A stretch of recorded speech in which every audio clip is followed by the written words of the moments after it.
Eh bien bonjour pour ce... C'est le 7e ou le 8e, Fred? 8e? Alors le 8e Facebook Live de l'année. Facebook Live un peu particulier, on va être honnête avec vous, hein, en fait je suis pas en direct, là je suis un peu en vacances pendant que vous êtes dans le froid, la pluie, moi je suis avec mes tongs, un peu chaud, un peu transpirant au bord de la piscine, mais je travaille pour vous, je lis beaucoup de bouquins pour pouvoir vous en parler en rentrant, mais je reste pas longtemps, hein, c'est pas non plus, il faut pas exagérer parce que bon la vie de libraire est quand même un peu difficile. Je vois ceux qui se moquent derrière. Donc voilà, c'est le 8e Facebook Live. Alors un grand moment, je ne sais pas si vous êtes au courant, mais j'ai découvert un bouquin qui m'a énormément touché. Je trouve que c'est un grand moment d'exception dans la vie d'un libraire et de lecteur. Ça s'appelle, de Christian Blanchard, ça s'appelle Iboga et c'est paru chez Belfond. Et là, vous allez vous en prendre plein la tête. C'est l'histoire, ça commence comment? C'est l'histoire, vous avez l'histoire d'un jeune homme, un petit garçon, ça commence même. Il a 7 ans. À 7 ans, il a commencé à tuer, il a commencé à être manipulé. Nous sommes dans une prison à Fresnes dans les années 80. Il est condamné à mort. Le suspense, c'est de savoir pourquoi il est condamné à mort. Ça va être tout le fil rouge de cette histoire, de ce roman absolument exceptionnel. Je ne sais pas si vous vous souvenez, pour vous donner une Meurtre pour rédemption de Gibel, c'est de la qualité, mais même à mon avis, c'est voilà, c'est une fois que vous avez fini ça, le personnage de Jefferson, vous n'êtes pas prêt de l'oublier. Alors Jefferson, il a 17 ans quand il est en prison à Fresnes, il est condamné à mort. Condamné à mort pour des meurtres, vous savez, des meurtres absolument abominables. Quels sont ces meurtres? Vous le saurez à la fin. Bon, tout le monde le sait, hein, 80 arrive Mitterrand, la peine de mort est aboli, donc il va se sauver, mais il est condamné à la perpétuité, il ne sortira jamais de cette prison. Et là, c'est un grand bouquin sur l'enfermement, c'est-à-dire que vous allez vivre la perpétuité, l'enfermement au quotidien de ce gosse qui... Vous allez voir comment il va être manipulé. C'est en fait ce gosse, il est, comme il dit, je suis de seconde main, il connaît pas sa mère, il connaît pas son père, il a été abandonné, il va même vouloir se suicider, il est récupéré par un grand manipulateur qui s'appelle Max, qui va l'entraîner à tuer, c'est simplement ça, à tuer. Alors bon, est-ce qu'il y prend du plaisir, est-ce qu'il n'y prend pas du plaisir? Vous le verrez en lisant ce livre. Il n'y a pas de mots pour décrire ce bouquin, vraiment, je dis d'exception, parce que ce personnage, alors j'en lis beaucoup, et ce personnage de Jefferson continue à me hanter. Vous allez voir ce que c'est que la prison. Alors vous allez avoir des matons qui vont absolument abominables, mais comme ça doit pouvoir exister aussi, mais aussi des gens généreux qui vont essayer de le sortir de sa solitude, voilà. Et puis il va vous raconter au fur et à mesure ce qu'ont été ses crimes. Vous allez avoir une scène absolument choc dont vous vous souviendrez toute ma vie, c'est son premier meurtre. Vous allez voir comment ce gamin est habité par la haine, et que cette haine, quadruplé par ce manipulateur et la drogue, parce que Iboga c'est une drogue hein, hallucinogène qui surmultiplie les sensations. Donc vous allez voir la vie de ce gamin jusque, je vous dis pas la fin. C'est un des grands bouquins de cette année. Pour moi, ça a été vraiment une révélation, comme le bouquin de Gibel, comme ces bouquins qui vous restent et qui quand ils paraîtront en poche, dans 10 ans, seront encore sur les étagères des libraires, parce que c'est une impression inoubliable. Voilà, ça s'appelle Iboga, c'est de Christian Blanchard, c'est chez Belfond, et si c'est un des 5 livres à lire, à mon avis, cette année, voilà, c'est un des premiers à lire. Alors, un tout petit bouquin que j'ai adoré, et qui était paru en grand format, hein, mais là, qui vient d'être édité en petit format, le passage écho, ça s'appelle Les Pêcheurs d'étoiles de Jean-Paul Delfino, et alors ça, c'est une pure merveille. Alors c'est pas Iboga, hein, c'est le contraire. C'est la rencontre, alors c'est une nuit à Paris dans les années 20, avec Blaise Cendrars et Erik Satie. Alors deux personnages un peu starbés, hein, un peu de génie, mais Erik Satie, le mot parapluie et tout, et puis ils vont se balader à travers Paris à la recherche, on ne sait pas trop, d'une femme qu'il a aimée, qu'ils ont aimé, enfin voilà, espèce de fantôme qu'on recherche. Ils vont boire, voilà, et puis vous allez rencontrer mais une multitude de personnages célèbres, mais dans leur quotidien, c'est une sorte de panorama une autre manière d'apprendre l'histoire culturelle de la France dans ces... Alors je vais vous le lire parce qu'il y en a tellement nombreux. Il y a tellement... vous allez rencontrer Cocteau, vous allez rencontrer Abel Gance, Modigliani, Delaunay, Toulouse-Lautrec, Chagall et plein d'autres gens. Mais vous n'allez pas vous cantonner dans un... C'est pas le Paris chic, hein, enfin, il y a aussi le Paris de la Closerie des Lilas, mais il y a le Paris populaire, il y a le Paris du Théâtre Garnier, il y a plein de... Voilà. C'est un merveilleux roman. Il a un style en plus tout en finesse, c'est cultivé mais sans jamais être ennuyeux. Pour moi, c'est un des petits livres, comme Iboga, c'est un des petits livres de poche, enfin des livres de poche indispensables à cette année. Puis c'est un livre qui vous donne beaucoup de plaisir et qui vous rend plus cultivé, et puis qui vous donne envie d'aller voir ce que Chaplin a fait, ce que Delaunay a peint, voilà, c'est vraiment une pure merveille, et je trouve que ça devrait être dans les meilleures ventes des livres de poche. Je vous ai choisi, ça va être les vacances là, donc il va pleuvoir, il va y avoir de la neige, enfin ça va être terrible, pendant 15 jours, vous allez être coincé dans votre maison, et puis si vous n'êtes pas en vacances, vous allez être coincé parce que les rues vont pas être déneigées et tout. Ça s'appelle Toute la vérité de Karen Cleveland, c'est chez Lafon. La Bête Noire, célèbre collection de polars, une des plus brillantes nouvelles collections de polars de ces dernières années. Alors, voilà, vous êtes aux États-Unis, une jeune femme qui est mariée avec un type formidable, des enfants merveilleusement, voilà, beaux, tout va bien, ils vont à 100 à l'heure parce que, bon, c'est des jeunes qui en volent. Elle est à la CIA, et à la CIA, elle est dans ce qu'on appelle le contre-espionnage, c'est-à-dire qu'elle essaye de découvrir les espions, et là, elle est sur un gros programme de savoir quels sont les espions dormants qui sont aux États-Unis. Alors, les espions dormants, vous savez ce que c'est des gens qui sont intégrés et que le pays ennemi ne sort de l'inconnu que quand ils en ont besoin. Elle arrive à la fin de son programme, elle appuie sur la touche et qu'est-ce qu'elle voit? Elle voit la photo de son mari sur les espions dormants. Vous imaginez la tête de cette jeune femme qui est complètement abasourdie, voilà, elle vous raconte la scène. Dans un premier temps, elle se dit, alors au niveau professionnel et patriotique, elle devrait tout de suite dénoncer son mari, mais elle appuie sur le bouton, elle efface la photo en se disant on va aller voir. Elle va voir son mari, elle lui dit mais qu'est-ce que c'est que cette histoire, tu es espion, et au lieu de le... Moi je pensais, la logique de ce genre de bouquin c'est de dire, de situation, c'est non c'est pas moi, et puis de disparaître et voilà, dans la nature, et pas du tout. Lui dit, ça fait 22 ans que je suis espion. Là son monde s'écroule, c'est-à-dire que elle se rend compte que les parents sont pas les vrais parents. Lui, il lui raconte qu'il est russe, d'origine russe, mais orphelin, qu'on l'a pris pour être espion depuis l'âge de 15 ans. Et là, c'est la grande manipulation, c'est-à-dire que alors, il y a certains romans, vous avez la solution que dans les dernières pages, là, c'est pas dans les dernières pages, c'est exactement le dernier mot. Puis un dernier mot qui va vous déranger, mais comme vous ne serez jamais dérangé sur la fin d'un roman.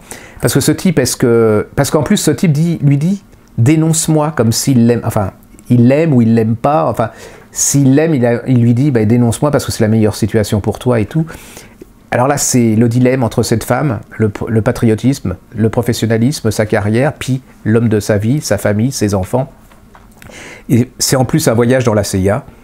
Et cette espèce de chassé-croisé entre l'humain et le patriotisme. Et puis cet homme, vous ne savez pas jusqu'au bout, est-ce qu'il l'aime vraiment, est-ce qu'il la manipule? Puis en plus, elle pense en tant qu'espionne, donc voilà, il se joue la comédie ou il se joue pas la comédie. C'est infernal, c'est machiavélique, c'est super brillant, c'est intelligent. Une fois que vous l'avez commencé, vous lâchez pas, hein, c'est fini, c'est inutile voilà, vous voulez savoir comment ça va finir. Et puis en plus, quand ça va finir, vous allez être vraiment très déstabilisé.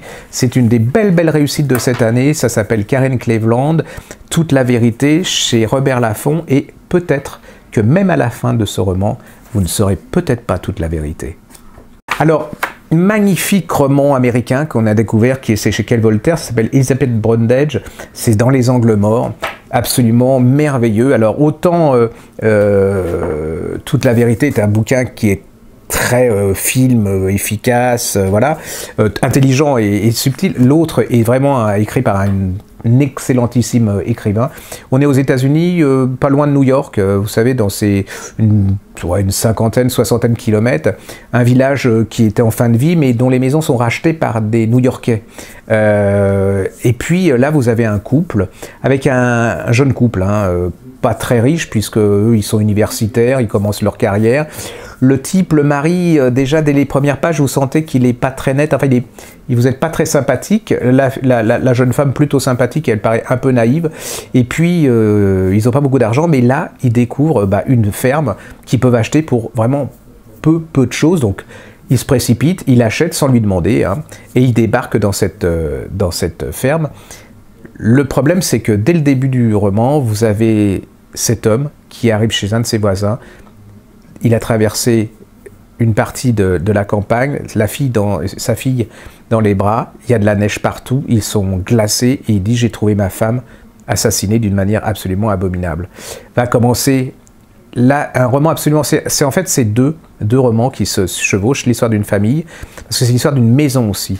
C'est-à-dire que la maison qu'ils ont achetée, en fait, appartenait avant à des agriculteurs dont ils ont fait faillite à cause des grands consortiums américains de lait.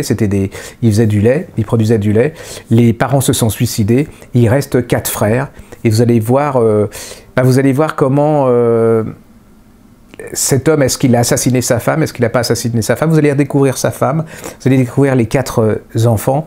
Vous allez voir la vengeance, la haine. C'est un grand manipulateur, c'est comme dans Toute la vérité, on ne sait pas exactement qui est quoi. Vous verrez la fin, elle est aussi absolument extraordinaire. C'est une très belle chronique de la vie américaine entre les riches et puis les gens un peu bobos de New York, et puis ces gens, vous savez, de la campagne et tout. On comprend mieux d'ailleurs en lisant ce livre pourquoi ils ont voté Trump plutôt que Clinton. Alors il y a un suspense d'enfer, parce que c'est vrai que vous savez pas, vous voulez savoir, et puis il y a plein de... les relations entre les différents frères, cette femme, cet homme, la fille de cette femme et de cet homme, que vous allez voir grandir, et puis qui va avoir une grande importance à la fin du roman. C'est un livre absolument magnifique, ça s'appelle Toute la vérité de... Non, pas du tout, ça s'appelle Dans les angles morts, c'est chez Quai Voltaire, d'Elisabeth Brundage. Ah si, alors ce petit bouquin aussi... Ça s'appelle Les 1000 talents d'Eurydice Gusmao de Martha Bartala. C'est chez Livre de poche. Alors ça, c'est un hymne à, comment dire, à l'indépendance des femmes. C'est comment ça se passe au Brésil. Hein. C'est l'histoire d'une femme qui sait tout faire bien. Elle sait écrire, elle sait lire, elle sait coudre. Elle est au service de sa famille, de son mari, de ses enfants. Et puis, c'est une sorte d'hymne à l'indépendance, parce qu'elle va prendre son indépendance face à tout ça. Elle va vouloir assumer un destin, elle va vouloir créer, elle va vouloir... C'est absolument... généreux, sensuel, c'est du soleil en mots. C'est-à-dire, voilà, vous lisez ce bouquin, puis je crois que c'est une très belle ode aux femmes. C'est magnifique, ça s'appelle Martha Bartala, ça s'appelle Les 1000 talents d'Eurydice Gusmao, et c'est chez Livre de poche. Qu'est-ce qui me reste? Ah oui, je voulais vous dire que on a un grand moment à la Griffe Noire, c'est le 17 mars, à 15 h, c'est Marie-Claude Pietragala, qui est une immense danseuse étoile de l'Opéra de Paris, elle est à la fois metteuse en scène, elle est une danseuse d'exception, qui est toujours à la recherche d'autre chose, un autre visage de la danse, un espèce d'épanouissement total et d'absolu, qui vient de sortir une petite collection qui s'appelle Étoile. Là, c'est le tome 1 qui s'appelle En piste, chez Michel Lafon. Alors, elle sera en signature, elle viendra parler de la danse à la Griffe Noire avec vous. Alors, c'est tiré de son enfance, hein. C'est en fait l'histoire de plusieurs amis. Elle, la gosse, elle veut être danseuse. Et puis, elle va vous parler des valeurs qui animent ce genre de carrière, le courage, l'entraide, enfin, tout ce que vous voyez, le talent, en vouloir un maximum.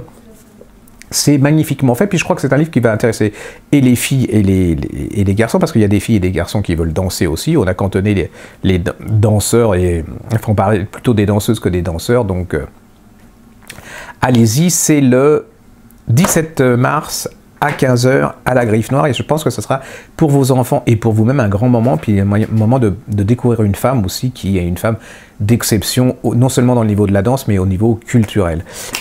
Alors, le même jour, c'est un jour d'enfer, hein, c'est un samedi, là, vous pouvez prendre une chambre d'hôtel, voilà. Le 17, toujours mars, mais à 17 h. vous avez un événement, vous avez Anna Gabaldon qui vient signer sa trilogie qui s'appelle Le Chardon et le Tartan, qui est une immense trilogie. On avait été à la base à la Griffe Noire il y a près de 20 ans du succès de cette trilogie, mais il y en a plus, que c'est plus une trilogie, je crois qu'il y en a 5 ou 6. Nous en avions beaucoup parlé dans une émission qui s'appelait Parole d'expert avec Valérie Dexpert sur France 3. Alors ça lie le côté fantastique, historique, c'est cultissime, hein, c'est vraiment, moi j'ai commencé, bon à la fin j'ai tellement de choses à lire, mais vous avez une chance extraordinaire, c'est d'avoir le temps de pouvoir lire cette série en entier, et cette femme qui est une immense écrivain et qui est surtout une célébrité incroyable, vient et débarque à Saint-Maur pour rencontrer ses lecteurs, voir la Griffe Noire, voir Saint-Maur, découvrir cette ville. Et donc elle sera là pour dédicacer ses livres et parler avec vous le 17 mars à partir de 17h. C'était vraiment un très grand événement. Bon, voilà, j'ai fait le tour. C'est un Facebook Live qui était un peu plus court que d'habitude, mais c'est pour que vous ne soyez pas esselés, parce que je sais que dès que vous ne me voyez plus, vous êtes un peu désespérés. Je sais, voilà, c'est terrible. Bon, non, je plaisante. Donc, voilà, on en refera un beaucoup plus long dans 15 jours. Et alors, si vous aimez ou si vous aimez cette vidéo, n'hésitez pas, likez-la, parce que ça nous aide beaucoup, puis ça montre que vous êtes content. Faites des commentaires, il n'y a aucun problème. S'il y a des livres que vous avez aimés, que vous aimeriez qu'on lise, et voilà, vous nous le signalez. Et puis, il y a 2300 vidéos, et ces 2300 vidéos, vous pouvez les voir toutes sur Gérard Collard TV. Pardon ? 3600. Ah voilà, j'aurais fait 3600 vidéos sur Gérard Collard TV ou la Griffe Noire TV. Il suffit de vous abonner, et même si vous n'êtes pas abonné, vous pouvez les voir. Donc vous pourrez choisir, faire un grand choix de livres anciens et nouveaux. Voilà, j'espère que vous allez avoir beaucoup de plaisir avec ces quelques livres que je vous ai présentés. Et j'espère aussi vous revoir dans 15 jours. À bientôt.